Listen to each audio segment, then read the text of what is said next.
ప్రియమైన దేవుని బిడ్డలారా, మానవులమైన మనందరము అనేక సమయాల్లో ఆశీర్వాదాల కోసము, సహాయం కోసము మానవుల వైపు చూస్తాం. మానవులకు చాలా పరిమితులు ఉంటాయి.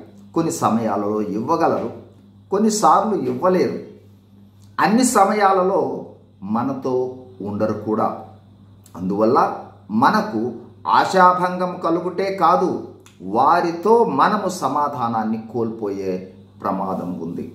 ఫలితంగా మనము మన శాంతి, సంతోష, సమాధానాలకు దూరం అవుతాం. అయితే మన పరమ తండ్రి అయిన దేవుడు మాట్లాడుతూ ఉన్నాడు. నేను సర్వశక్తిమంతుడను, సర్వాంతర్యామి అయిన వాడను, నేను నిన్ను విడువను, ఎడబాయను. అయితే సర్వము వ్యాపించి నీతో కూడా ఉన్న నేను నీలోకి వచ్చి నీకు కనపరచుకొని నీకు సహాయం చేయాలంటే నీ పాపములు నాకు అడ్డుగా ఉన్నాయి. నీ పాపములను నీవు శుద్ధి చేసుకోలేవని నాకు తెలుసు. అందుకే నేను నా ప్రియ కుమారుడైన యేసుక్రీస్తును ఈ లోకానికి పంపించి పాప ప్రాయశ్చిత్తం కోసం రక్తము చిందింపచేసి బలి కావించాను. యేసు రక్తము ప్రతి పాపము నుంచి మానవులను పవిత్రపరుస్తుంది.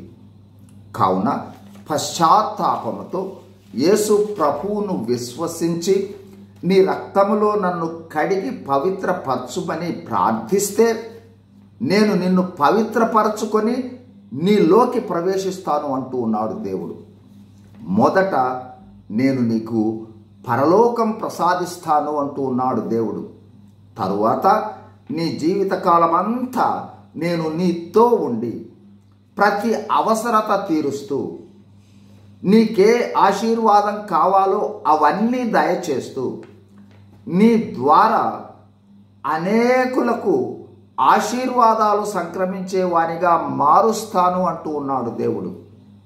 నేను నీలో ఉండి నీ ఉండగా నాకేమీ అక్కరలేదు అని ప్రార్థించే అనుభవంలోనికి నడిపిస్తాను అంటూ ఉన్నాడు దేవుడు.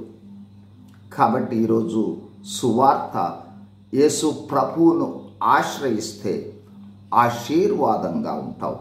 మనుషుల వైపు చూడవు, దేవుడే నీకు ఆశీర్వాదంగా వస్తాడు. God bless you. Thank you.